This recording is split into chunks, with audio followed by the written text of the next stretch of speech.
In 1948, over 700,000 Palestinians were uprooted from their homes, villages emptied, families torn apart, lands confiscated, and generations forced into exile. This event is known as a Nakba, the catastrophe, a turning point in Palestinian history. Today we remember those villages, those lives, and the truths that were denied, buried, or forgotten.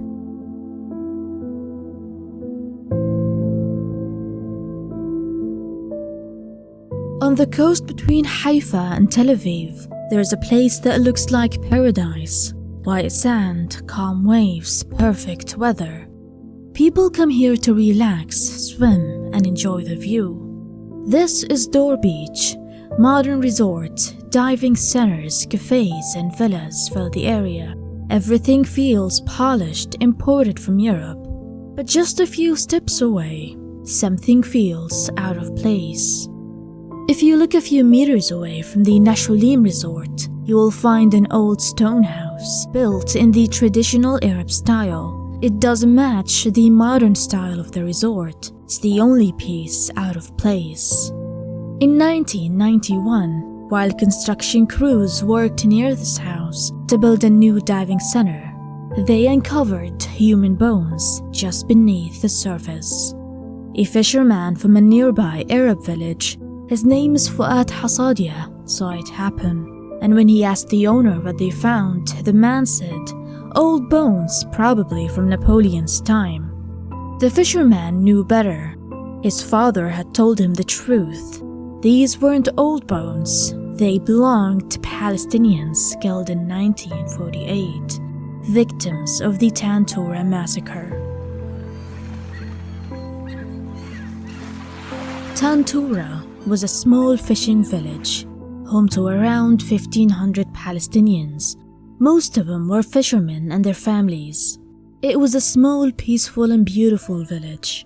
But on the night of May 22nd, 1948, it was attacked by the Alexandroni Brigade. Women and children were forced out and stripped of their belongings, while dozens of men and teenage boys were rounded up and executed by the beach. The bodies were buried in mass graves. One of them now lies under the parking lot of the Nashulim resort. The truth of Tantura didn't surface until 1998, when an Israeli graduate student, Teddy Katz, began interviewing surviving soldiers from the Alexandroni Brigade. Their testimonies revealed the reality. It wasn't a battle. It was a massacre. The testimonies collected by Theodore Katz were horrifying and confirmed in camera decades later. One veteran said, "They put them into a barrel and shot them in the barrel. I remember the blood in the barrel." Another recalled how soldiers used flamethrowers to chase and burn villagers alive. Emitzer Cohen, one of these soldiers, speaking decades later on camera, smiled as he said, "I was a murderer. I didn't take prisoners." He didn't know exactly how many he killed, but he laughed while adding that he had a machine gun with 250 bullets and he finished them all.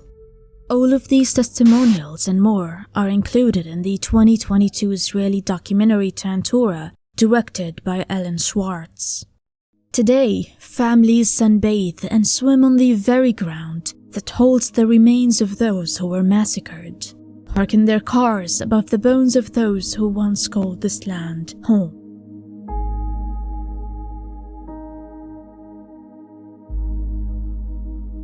If you think Tantura was the only village, then you probably haven't heard about the horrors of Deir Yassin.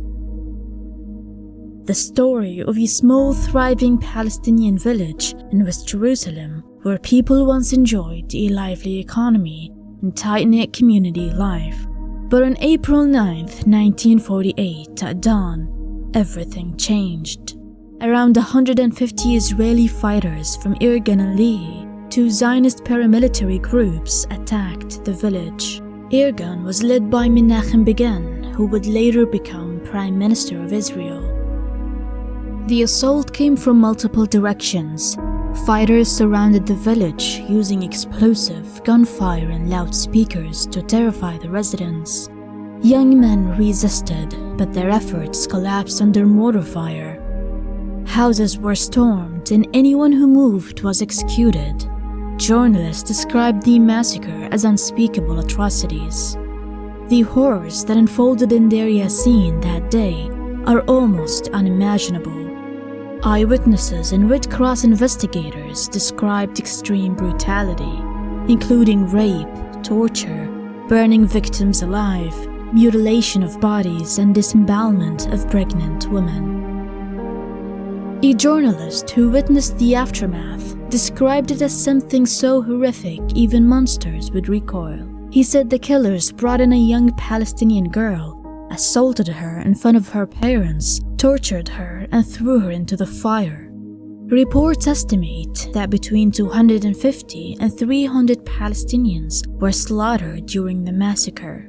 Children were killed, with 25 infants among the victims. And survivors were stripped of their clothing, paraded in open vehicles through Jerusalem's streets, mocked and humiliated by Jewish settlers, then shot to death. Jacques Durenaire, the head of the Red Cross delegation in Jerusalem, arrived the next day. He described what he saw as an appalling spectacle: civilians mutilated with crushed skulls and dismembered limbs, and confirmed that the killings had no military justification. What's striking is that all of these findings come from Israeli sources, not Western or Arabian ones, yet the story they reveal is far darker than the official version allows, and those who dare to explore it openly often paid a heavy price. Theodore Katz, for example, the researcher who interviewed former soldiers, had his master's thesis pulled and faced legal threats. E.O. Weizmann, founder of forensic architecture, later helped document and map the mass graves at Tantura using aerial images and survivor testimony to identify burial sites beneath the sands of Dor Beach. His book, Hollowland, which exposed how Israeli settlements were built atop depopulated Palestinian villages, was banned inside Israeli prisons and faced institutional pushback. Even laws like the 2011 Nakba law exist to silence discussion, allowing the Israeli government to cut funding for any university or institution that talks about the Nakba. Anyone, even Jewish Israelis, who challenge the official narrative can be labeled as a self-hating Jew, marginalized and ostracized.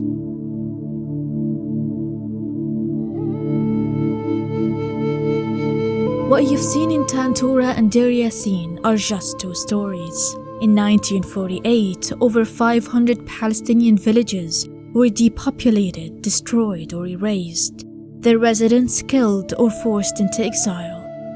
Remembering these stories is not just about the past, it's about acknowledging what happened, honoring those who suffered, and keeping their memory alive. Stand with the truth, stand with Palestine.